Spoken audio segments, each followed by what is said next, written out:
तो hello guys, आज मैं एक्सप्लेन करने जा रहा हूँ द ग्रेट मेज रिटर्न आफ्टर 4000 ईयर्स का चैप्टर नंबर 21। तो भाई अब हमें दिखाया जाता है जो हमारा प्रे होता है वो एक बैग खोल रहा होता है और उसमें से सारे सामान होते हैं वो उड़ जाते हैं। फिर वो एक चीज़ को पकड़ता है जो कि दिख रही होती है जैसे कि पेड़ की छाल हो। और फिर वो जो हमारी इज़ाबेला होती है वो उससे कहता है इसे खा लो। तो वो भी कहती है नहीं मैं सही हूँ, मुझे ऐसा कुछ फील नहीं हो रहा है कि मैं भूखी हूँ। और तो फिर हमें इसे सेव कर लेना चाहिए बात के लिए। फिर कहता है कि जो तुम्हारा ब्रेन है वो अभी बहुत ज़्यादा डिस्टर्ब हो गया होगा क्योंकि तुमने इतना सारा करा है और माना मैनिपुलेशन ये सब भी करा है। तो फिर अगर तुम्हें इसे ज़बरदस्ती भी खाना पड़े तो तुम्हें ये खा लेना चाहिए। तो वो भी उसे खा लेने लग जाती है। हमारा हीरो टाइम से मैं देख रही हूँ कि हम जो दोनों हैं वो साथ में कुछ ज़्यादा ही टाइम बिता रहे हैं, मैंने ऐसा सोचा नहीं था तुम्हारे साथ। और फिर कहती है मैं तुम्हें बस हमेशा ऑब्जर्व करते रहती हूँ तुम्हारी अनऑर्डिनरी विल पावर को। आखिर में तो तुम बस एक स्टूडेंट हो जो कि बुली होते थे, लेकिन अगर मैं देखूं मेरी आइज से तो ऐसा तो कुछ नहीं लगता। तुम्हारा ऑरा, तुम्हारी स्पिरिट, ऐसा मैं कैसे कहूँ, इन सब चीज़ों को मुझे समझ में ही नहीं आता। फिर भी कहता है क्या स्पिरिट। फिर वो उसे देखती है और कहती है लेकिन जब मैं इन दिनों तुम्हें देखती हूँ तो मुझे ऐसा लगता है जैसे कि तुम कोई और ही हो। आता है मुझे कि हेजिटेट नहीं करते हो अपने रास्ते पे बढ़ने के लिए। और फिर वो भी कहता है आखिर तुम्हें ऐसा क्या दिखता है, क्या वो सच में मैं ही हूँ। तो वो भी उसे थोड़ी शौक हो जाती है और फिर कहती है थोड़ा सा हंसते हुए कि आखिर जो तुम दो ही हो, दोनों वर्जन सेम ही हो और रियल ही हो, क्योंकि जो इंसान है वो कभी चेंज नहीं होते, वो बस ग्रो करते हैं। फिर हमारा हीरो भी सांस छोड़ता है और वो कहती है कुछ भी हो, मैं बस तुम्हें थैंक्स करना चाहूँगी जो तुम बदल गए हो, तुम्हारे अंदर जो चेंज आया है। और मुझे बस ये नहीं समझ में आ रहा क्योंकि जो तुम पहले थे वो मुझे ऐसा कुछ सिखाना नहीं चाह रहे थे, लेकिन अब सिखा रहे हो ट्रेनिंग, वो भी बस हम दो ही कर रहे हैं यहाँ पे। फिर उसे रियलाइज़ होता है कि आखिर उसने क्या बोला है, बस two of us, just two of us, वो भी एक केव में। भाई वो पूरी तरीके से शर्मा जाती है और कहती है अब मुझे समझ में आ रहा है कि मैंने क्या कह दिया। हम तो यहाँ पर पूरा महीना बस एक पूरा महीना बस हम दो ही इस केव में रहने वाले हैं। फिर जो हमारा हीरो होता है वो भी कहता है जाते हुए कि तुम्हें इस सब चीज़ों के बारे में वरी करने की ज़रूरत नहीं है क्योंकि ये बस यूजलेस थिंग्स हैं। और मैं बस तुम्हें यही कहना चाहूँगा कि मैं किसी भी बच्ची में इंटरेस्टेड तो नहीं हूँ। फिर वो भी सोचती है यार ये इतना ज़्यादा ही बुरा क्यों लग रहा है मुझे। फिर वो कहती है आखिर तुम करना क्या चाह रहे हो।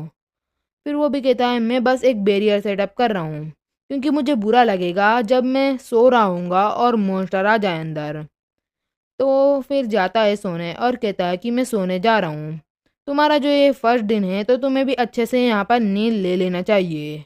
और फिर खर्राटे माँ के सोने लग जाता है, वो भी उसे देख रही होती है और कहती है कि कुछ भी कहो ये सब रिलीफ है, लेकिन बस मुझे इसे एक बहुत ही गंदा मुक्का मारने का मन होता है इस बंदे के मुंह पे। फिर अब हमें बाहर का सीन दिखाया जाता है जहाँ पर जो हमारा सुबह हो चुकी होती है, वो भी सो रही होती है।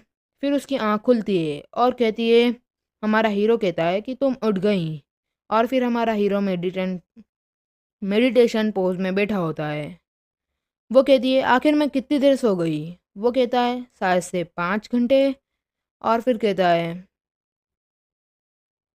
अगर देखा जाए तो ये तुम्हारा लास्ट ब्रेक होने वाला है, तो फिर आज से हम हमारी रियल ट्रेनिंग को शुरू करेंगे। और कहता है तो फिर अब तुम्हें पता है कि हम जो ट्रेनिंग मेथड है कसाजिन का उसे शुरू करने जा रहे हैं जो कि है बैटलिंग मेथड। और कहता है कि मैं इसे वापस से रिपीट करना चाहूँगा कि ये चीज़ जो है और जो मेथड है वो कुछ ज़्यादा एक्सट्रीमली डेंजरस है। तो फिर तुम्हें बस इस चीज़ को देखना चाहिए जो मैं करूँगा, तुम्हें उस चीज़ को करने की अभी ज़रूरत नहीं है। और फिर उसके बाद अपना जो माना है वो अपने पेट के वहाँ इकट्ठा करने लग जाता है और फिर जो उसको फायर और वाटर में बदल देता है और फिर उसको फ्यूज़न करने की कोशिश करता है। और फिर वहाँ पे बनती है एक यिंग यान वाली चीज़ जो कि तुमने बहुत सारी मूवीज़ में देखा होगा। खास करके मैं तुमगा कुंफू पांडा देख लो भाई जाके। फिर जो हमारी इज़ाबेला होती है वो कहती है कि क्या इस बंदे ने जो माना है उसे गैदर करा अपनी बॉडी में और उसके बाद उसे सेपरेट करके फायर और वाटर एट्रीब्यूट में बदल दिया और फिर उसकी आंखें चौंधिया गई होती हैं और कहती है ये जो दो ही माना है वो एक दूसरे को लड़ते रहते हैं और अभी भी वो लड़ ही रहे हैं इसके अंदर। तो ये ऐसा है। और उसके बाद दिखाया जाता है जो फायर होता है और वाटर होती है वो लड़ रही होती हैं और फिर ये ऐसा है वो कहती है।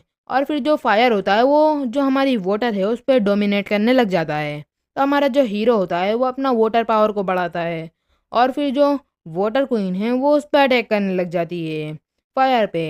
तो अपना हीरो जो होता है वो अपना फायर एट्रीब्यूट भी बढ़ा देता है और फिर जो दोनों चीज़ें होती हैं वो पूरी तरीके से बैलेंस पे आ चुकी होती हैं साइड बाय साइड।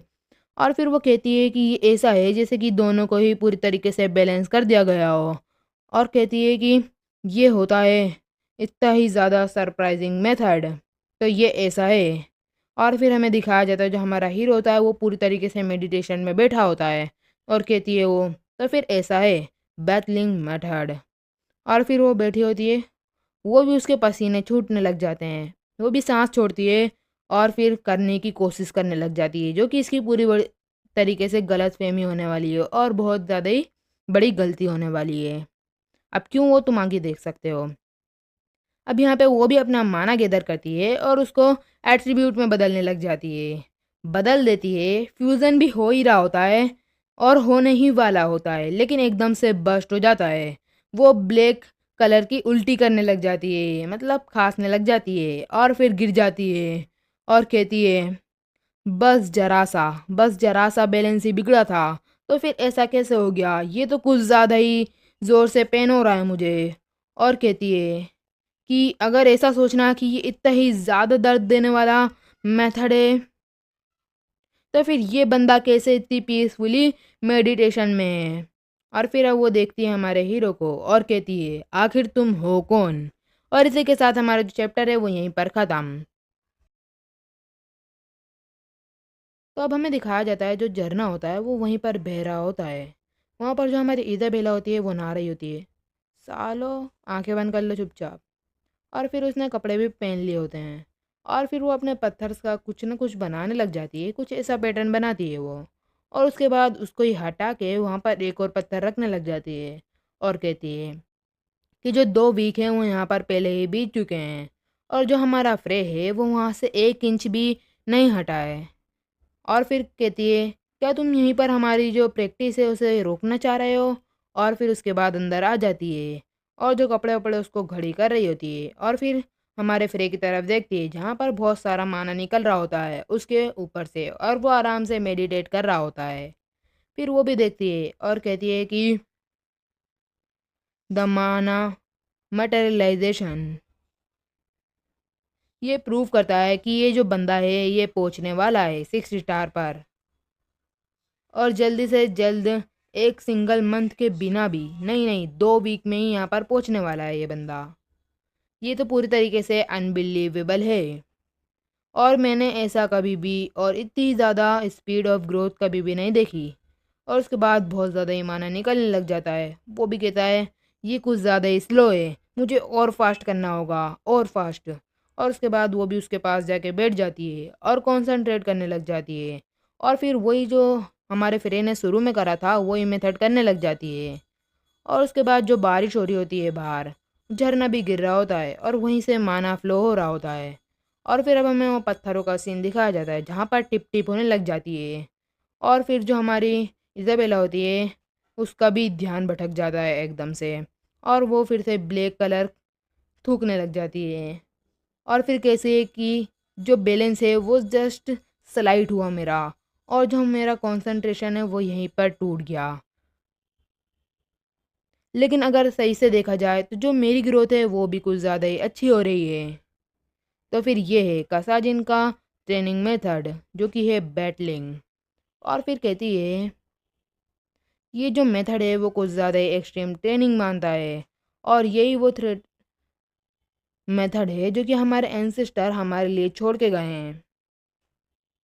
तो फिर अब मुझे ये सब समझ में आ रहा है कि जो हमारे करंट के मेज हैं वो क्यों नहीं हाई से हाई मतलब लेवल पर पहुंच पा रहे हैं, क्योंकि जो पास्ट में थे वो काफ़ी पहुंच जाते थे, लेकिन ये लोग नहीं पहुंच पा रहे हैं।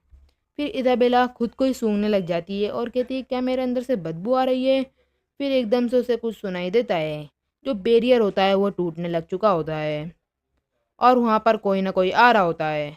और फिर जो बैरियर होता है वो पूरी तरीके से टूट जाता है और वहाँ पर कोई ऑरेंज फर वाला आ चुका होता है, वो भी देखती है। और फिर अब हमें दिखाया जाता है ये होता है फ्यूनिक्स। वो पूरी तरीके से डर चुकी होती है।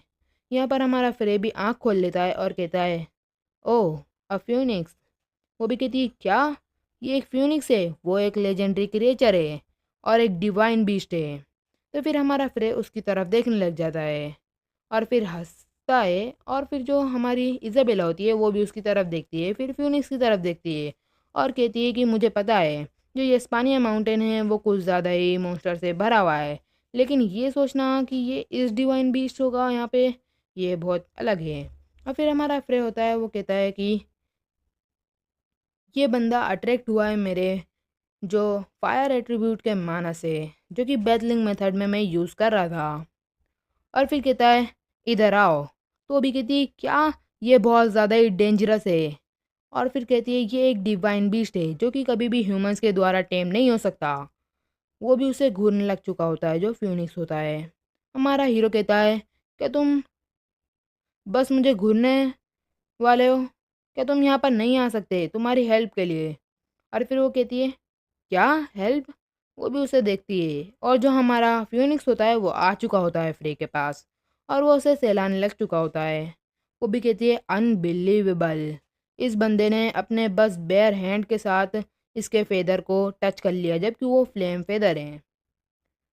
फिर वो कहता है कि ये बस इसलिए है क्योंकि वो मुझे हार्म नहीं करना चाहती और बताता है उसे कि तुम्हें इतना ज़्यादा ब्लाइंड नहीं हो जाना चाहिए, क्योंकि ये एक डिवाइन बीस्ट है। क्योंकि अगर तुम अच्छे से देखो तो इसे भी डैमेज हो चुका है, वो भी डीपली। किसी ने इसके बहुत ज़्यादा ही लार्ज क्लोज को मारा है।